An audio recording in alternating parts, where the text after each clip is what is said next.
Okay, I'm William Pete Piazza, retired Senior Master Sergeant, United States Air Force, Security Police. One of the things that was asked to tell something that was interesting or funny, I always tell everybody that really everything I did was interesting, but to say it was funny, well, that would be debatable. But one of the things that we did was during the war, Vietnam War, is served 3 tours in Vietnam. And the first tour in 1966 at Cam Bay, we had a tiger that used to roam on the bay side of the base. And when you had to go to the bathroom, you'd always have to take your weapon with you because you never knew when that tiger was going to come up behind you or, scare the heck out of you. One time I was taking a number 2. I heard this loud roar, and I knew it was a tiger. And I had my weapon, and I was looking for it, but he never came out of the bushes, so I said, okay, I'm safe or at least that time I was safe. Another time we were going on post, and we were in the back of a M35 deuce and a half, and there were 6 to 8 of us in the back of the Jeep, and there were 3 guys up in the front.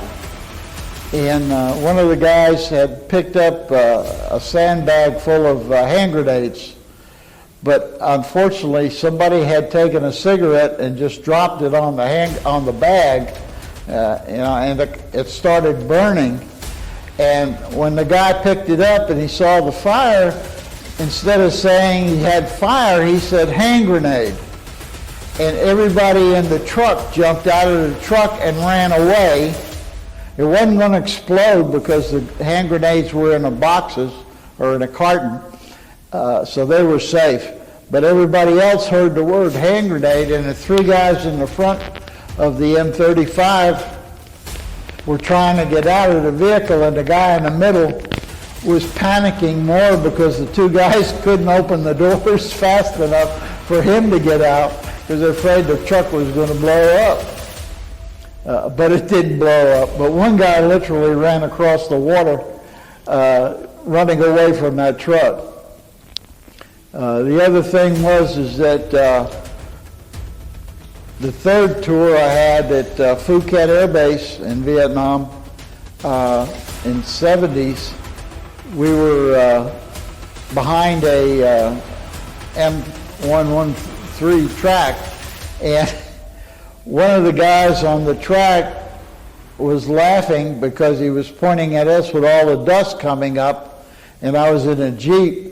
And they hit a bump, and this guy was on the back of the track, and he literally fell off the track, and I almost ran over him because he was screaming that I was going to kill him and whatnot. But I said, no, we stopped fast enough so we wouldn't run him over. The 2nd tour of Vietnam, we had a lot of things going on with the Tet Offensive in '68, and one of the K-9 guys, Bill Press, Airman 2nd Class, that morning, he was close to where the enemy Charlie was coming in, and he dog alerted, and he said, call CSC, and they told him, slap a flare and see what you got. He slapped a flare, and lo and behold, he saw Charlie in the wire. And he called over the radio, and they told him engage.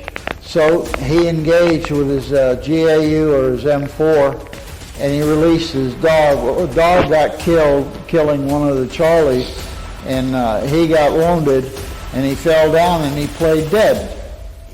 And Charlie left him alone, didn't do anything. And then they moved on.